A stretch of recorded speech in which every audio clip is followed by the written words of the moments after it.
म्हणता म्हणता प्राण सोडला आणि तिन्ही राण्या विधवा झाल्या. जवळ असणारा देव 14 वर्षासाठी वनवासात पाठवला, फक्त विकल्पाने. विकल्प जर तुम्ही माणसांना अयोध्येमध्ये होतात असं धरू नका. आज आपल्या घरामध्ये विकल्प आहे. भावा भावाचं पटत नसन, बाप लेकाचं पटत नसन, सासू सुनाचं पटत नसन तर आपल्या घरामध्ये विकल्प आहे. गावागावाचं जर पटत नसन तर गावामध्ये विकल्प आहे. आणि विकल्प जर जास्त दिवस ठेवला तर हानी होती, हानी. म्हणून वेळेवरच्या वेळेवर महाराज अंतःकरणामधला विकल्प आपण बाहेर काढला पाहिजे, तरच सुरक्षित राहतो.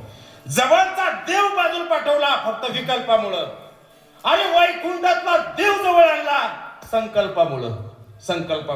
गेली 22 वर्ष झाली आपल्या मनामध्ये संकल्प आहे श्री संत भगवान बाबाचा कार्यक्रम चांगला झाला पाहिजे. चांगला होते का नाही? सत्य संकल्पाचा दाता नारायण सर्व करी पूर्ण मनोरथ.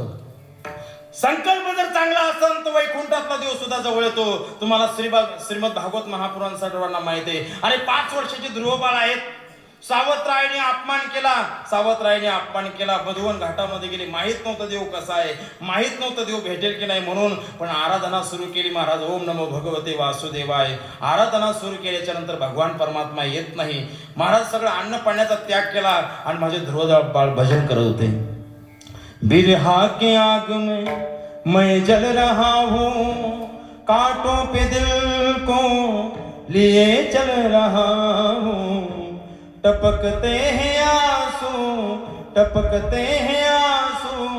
आंखों से हमारे. हो तो आजा कहाँ है मेरे श्याम प्यारे. हो तो आजा कहाँ है मेरे श्याम प्यारे. अनजानी नगरी में सब अनजाने लगते हैं. तो तेरे याद में रो के थकते हैं. अनजानी नगरी में सब अनजाने लगते हैं. हम तो तेरे याद में रो के जगते हैं. भटक रहा होवे बाबा,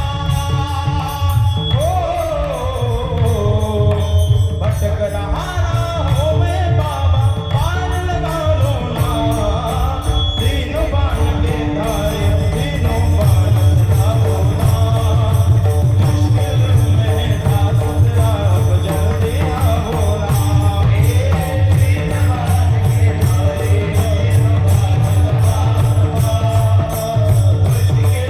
के धारे, तीनों बाण चलाओ ना. मुश्किल में दास तेरा अब जल्दी आओ ना. हारे के सहारे मेरी, हारे के सहारे मेरी हार हराओ ना. तीनों बाण के धारी, तीनों बाण चलाओ ना.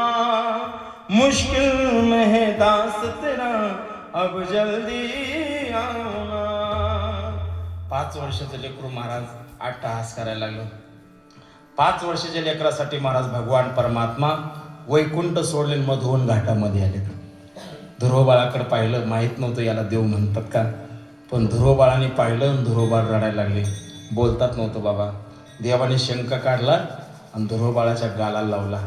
जसा गालाला लावला ध्रुवबाळ बोलके झाले. श्री अनंता मधुसूदना पद्मनाभा नारायणा. भगवान परमात्मा म्हणले ध्रुवा मांग, तुला काय पाहिजे. आज तू मागायला उशीर करशील पण मी द्यायला उशीर करणार नाही. बाबा ध्रुवबाळाने देवाकडे बघितलं, म्हणले देवा घरून आलतो त्यावेळेस मनामध्ये इच्छा होती की देवाला काही मागायचं, पण आज तुमचं दर्शन झालं ना. आता दृष्टी पुढे आहे साची तुला आहे, जो मी तुझं पाहे पांडुरंगा. मला काय नको म्हणले देवा आता, आणि द्यायचं असं ते एक द्या. मैं तो जपू सदा तेरा नाम, दयालू दया कर.